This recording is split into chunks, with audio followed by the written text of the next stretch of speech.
السلام عليكم ورحمة الله تعالى وبركاته. كنتمنى ان شاء الله تكونوا كلكم بخير وعلى خير. مرحبا بكم فيديو جديد. اليوم غنشارك معكم تحليه اولا فلان كيجي رائع، يعني بالبيض والحليب كيجي زوين بزاف اقتصادي. تابعوا معايا الفيديو الى الاخر باش تشاهدوا معايا المكونات وطريقه تحضير هذا الفلان هذا. بسم الله. غادي نحتاجو هنا كاس ديال سنيده، غادي نديروه في واحد المقلاة اولا كاسرونه، غادي ندوبوه فوق البوطه، نخليوه حتى يبدا كيذوب. عاد فاش كنحركوه كنبقاو نحركوه هكا مزيان وعلى نار تكون مهيله بزاف باش ما يتحرقش، ويطلق لنا المروره. صافي حتى كيذوب مزيان. صافي نديروه في واحد لاطا او لامول اللي غادي ندخلوه الفران، لان هذا الفلان هذا كيطيب في الفران. صافي كما شفتوا اول حاجه درتها هي الكراميل، كنخليوها على جنب. غادي ندوزو نحضروا الفلان ديالنا. هنا غادي نديروا 6 ديال البيضات، يكونوا بحجم متوسط ولا حجم كبير، ما يكونش حجم صغير. الا كان صغير ديروا 7 ولا 8 ديال البيضات.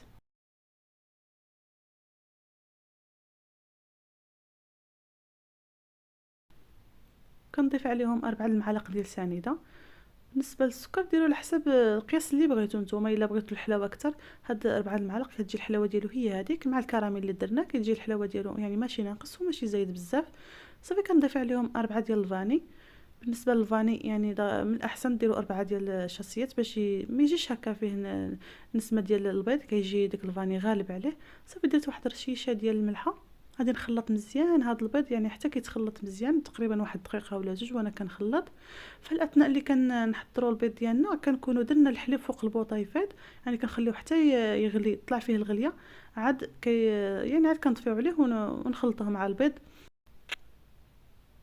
صافي هو الحليب ديالنا من بعد ما فات كما كتشوفوا معايا، يعني حتى طيبناه، يعني درنا يطرو مكمل. صافي غادي نخلطو مع البيض بشويه، ما غاديش نضيفو خطره واحده. يعني من الاحسن نديروا الطريقه اللي راني ندير انايا. درت هكا كنعمر واحد المغرف وانا كنكب وانا كنخلط، يعني تقريبا حتى كنصص الكميه ديال الحليب، يعني حتى كنتاكد يعني البيض تخلط مزيان مع داك الحليب، يعني ما كيتكلكلش، يعني مع الحليب كيكون طايب بزاف. بالاحسن ما ديروهش خطره واحده. صافي كنستمر بهذه الطريقه هذه، يعني كنضيف الحليب وانا كنخلط. صافي غادي نستمر هكا كنضيف الحليب شويه وانا كنخلط. خليكم مع الطريقه حتى نكمل التخلط ديال البيض. انا ما قطعتش من الفيديو، يعني خليت المرحله كامله.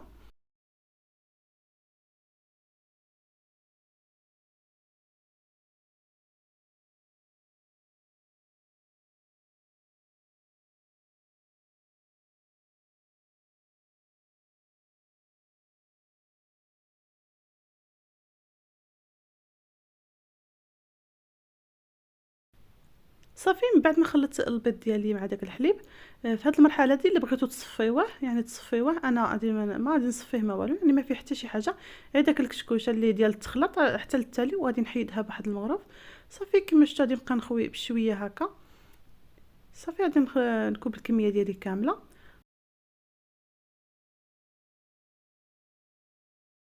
هنا جبت واحد المول اللي كبير من هذاك المول اللي درت فيه، وغادي يعني غادي نوضع فيه هذاك المول ديال الفلون. المهم الصوره راه توضح كلشي. وهنا جبت الماء طايب يكون غليان. صافي كما شفتوا يعني الحليب درناه طايب، الماء حتى هو درناه غليان، يعني ملي كنديروه في الفران ما كيشدناش الوقت بزاف باش يبدا يغلي. صافي هنا كما شفتوا الكميه اللي درت كنفوت النص ديال المول اللي درنا في الوسط. يعني بالنسبه للماء الكميه ديال الماء كندير نفوتو النص، يعني تقريبا نقل ربع، يعني باش ملي يكون كيغلي ما يفيضش، يعني داك الماء ما يطلعش ويطير ويجي في المول اللي فيه الفلون ديالنا. هنا كما شفتوا هذيك الكشكوشه اولا ديك الرغوه اللي طلعت كنحيدها هكا بواحد يعني بداك المغرف، كنقص منها واحد شويه وصافي باش ما تبقاش هكاك يعني كثيره. صافي كندخلوه للفران على 200 درجه، يعني النار تكون متوسطه اولا فوق المتوسط واحد شويه. صافي كنكون الفران كنسخنه من قبل باش كنربحوا الوقت شويه. صافي من بعد كيبدا كيغلي الماء، كنحسبوا له ما بين ساعه حتى ساعه ونص. المهم نتوما حتى كيوصل هاد المرحله هذه ملي كديروا يديكم كتحسوا به قصاح، ما كيبقاش يعني جاري. ومن بعد باش تاكدوا تعرفوا بلي راه طاب ما بقاش جاري من الداخل، كتوضعوا الموز ديالكم بحال هكا كيخرج بهذه الطريقه هذه. صافي كيكون بحال هكا كتوضعوا يدكم كتحسوا به يعني قاصح، يعني ما كيلصقش في اليد واليد ما كيهودش.